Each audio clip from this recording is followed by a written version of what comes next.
My background is dairy goats, and it has been for quite a while, all my adult life actually. So I'm very in tune to meat goat production, even though that's not where I've been focused. And I've always been with, like I said, dairy goats. And the interesting part of it is that I always say 50% of your kid crop is the males, and you only need a few of them. And unless you're raising all 100% of your females, you end up with a fair amount of those that you're not going to need as well. So you end up with a lot of kids that you're not really using for replacement stock in your dairy. And it always becomes interesting as to what to do with them.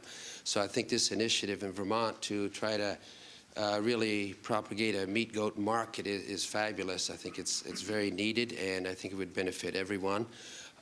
Typically, in my past, what we've always done with kids, you hope to find somebody local who's raising some for meat, and basically almost give them away, which is not really very conducive to you wanting to do so. But again, for the humane end of it, you do that, and sometimes you can get a few dollars for them to kind of get that jump started. What I would like to take up some of the things that I think that are very appropriate for this, being the on-the-farm part of this, is that if you're looking to support a goat meat market, obviously you're starting with the kids. And if you're looking to move your kids, the ones you're not raising for your own replacements, into a meat goat growing facility or finishing school, as Jan said, you need to be very communicative with whoever's growing them for you. So you need to start best practices, best farm practices. I've always believed that no matter what kid it is, whether it's going to go to a meat market or what I used to always call non-keeper kids, or whether it's a replacement kid, they still need the same TLC care, they still need the same nutrition care, and that's very vital to no matter where they're going. Having said that, then it very soon becomes slightly different, a slightly different avenue. Again, your replacement kids for your dairy are going to be your top-notch kids, whatever you've selected, whatever criteria you've selected for. Your other kids, your bucks and your other females, will need the care, but maybe not to the point of your replacement kids. And what I'm referring to is like early feeding. When your kids are first born, if you're going to be raising them for yourself or for a meat market, if you let them bond with mom, it's an uphill battle for those kids to take off from there on out. If you're set up where they can actually feed on mom, well, that's fabulous. But those of us in the dairy production obviously can't do that. We need the milk for market, and those kids really need to be removed from mom as soon as possible. You harvest the colostrum. In the case of replacement kids, I would strongly suggest you heat treat the colostrum before refeeding it back to them. If there are kids that are actually going to a meat endeavor, I mean, I don't really see that you would have to heat treat them. It's one more obstacle you would have to overcome, and it's one more chore to do. But be knowledgeable in the fact that they do need the colostrum nonetheless, and you need to get it to them ASAP. The quicker you get the colostrum into them, the better. You also have to determine your colostrum.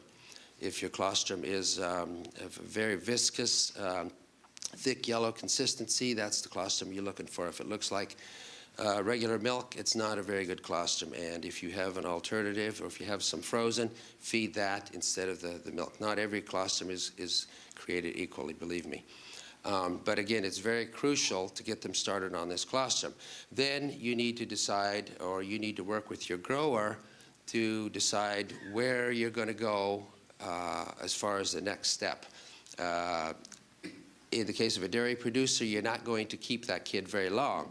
Part of the issues going, and I'm sure the discussion will come up today, is where is your growing facility? It needs to obviously be fairly close, and you need to work with your growing facility on who's picking up, if you're delivering or if they're picking up, and how far these kids have to travel and how often, because the longer you keep them, the more cost and nutrition you're putting into these kids, and you may not harvest anything in addition, dollar-wise, for the dairy producer, unless that agreement is in place. So you need to work very closely with this, with finishing facility, but also in the terms of the nutrition that's going to be involved. Again, you're not going to have the milk available, but you might have milk available for the first 4 days, which is typically milk you can't use for your market. So you do have 4 days of milk that you could actually feed back to the kids.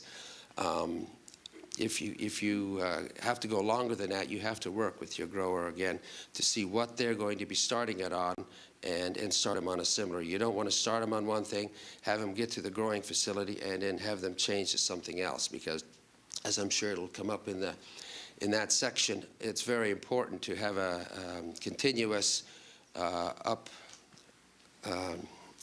feeding into the production and growing, and the efficiency, feed over efficiency of these kids. So you don't want to disrupt the cycle of where they're going. So you really need to work with that very well. The other thing is you have to keep your kids warm and dry. And when you pick them up, you need to have a nice little facility for them. Even if you're not going to be raising them for the eventual meat market, you still have to be able to take them away, put them in an area that's protected and warm, and you have to spend some time with them to get them started. And typically that's a one-on-one basis. You can't just put the kid out there and have them expect to figure it out. They somehow know how to figure out mom for the most part, but they don't know how to necessarily figure out the nipples. So you have to spend some real quality time with these little guys and get them started. And then it's easier from there. But it's I always say it's that first suck on the nipple that's the tough one. After that, they'll usually take right off. And the longer you wait to get that colostrum and the first milk into them, the more difficult that becomes.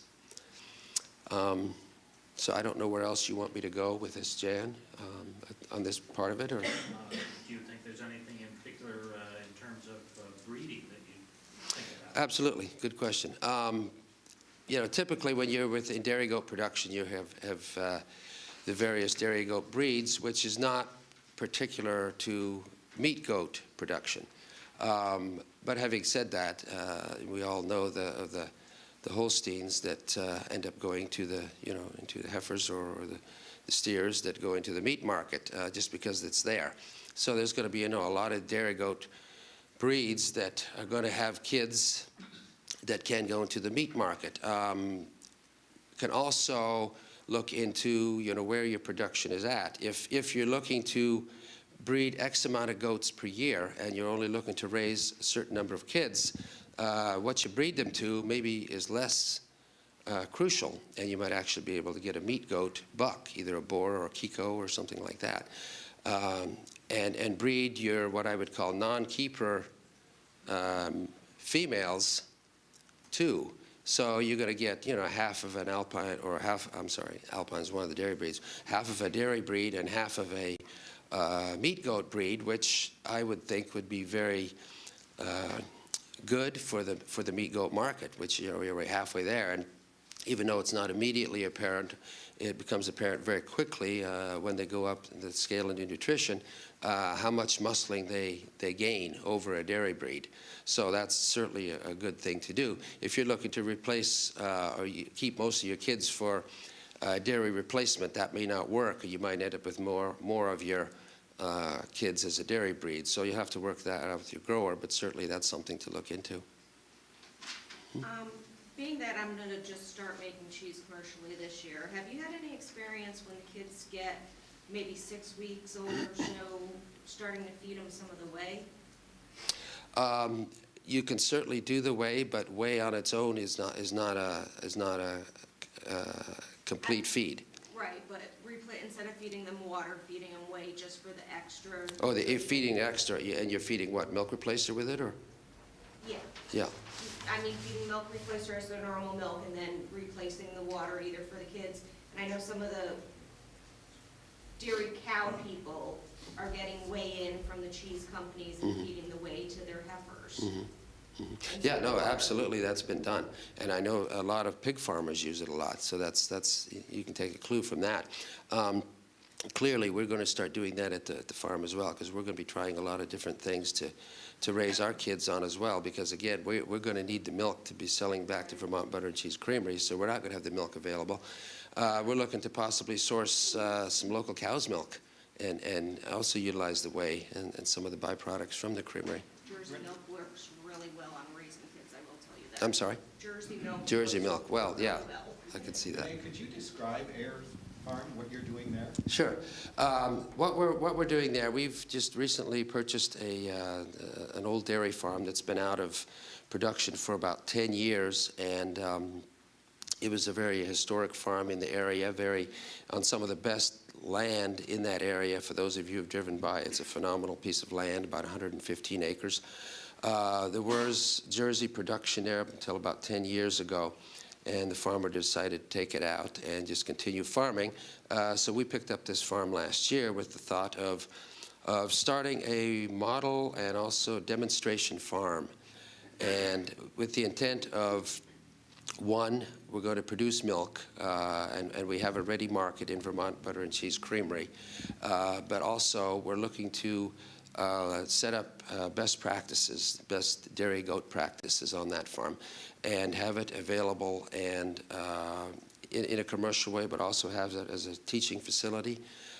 So we're going to be very open to the public, very open to people wanting to learn the trade, hopefully by doing everything the way we have intended to, and through our open book finances that we will entice other farmers to do the same thing. We're actually looking to put up another 9 or 10 farms similar to Ayers Brook down the road. And so we're hoping to supplement the current producers that are now already milking for Vermont Butter and Cheese Creamery, because clearly the 20-some that are currently in production are not providing nearly enough milk for the cheese and creamery needs. So we're looking to add to that, but also set up a sustainable farm, and also be able to entice future farmers or farmers changing from cows, or new entrepreneurs who want to get into the agriculture and want to look at a little different angle of it, and coming to the dairy goat production. And as I've been in the dairy goat industry a long time, and I think this is very unique to the U.S. dairy goat industry, because it's been a very, what should I say, it's just people all over the place. There's no cohesiveness as far as the dairy goat industry has been. And I think this could really start a real cohesiveness for the dairy goat industry. And starting in Vermont, I think is fabulous. I think that's the place. Vermont is agriculture. And well, hopefully it'll infect the rest of the Northeast and New England, and who knows from there. So I think it's a real plus that we're doing this, and I think it's going to benefit a lot of people.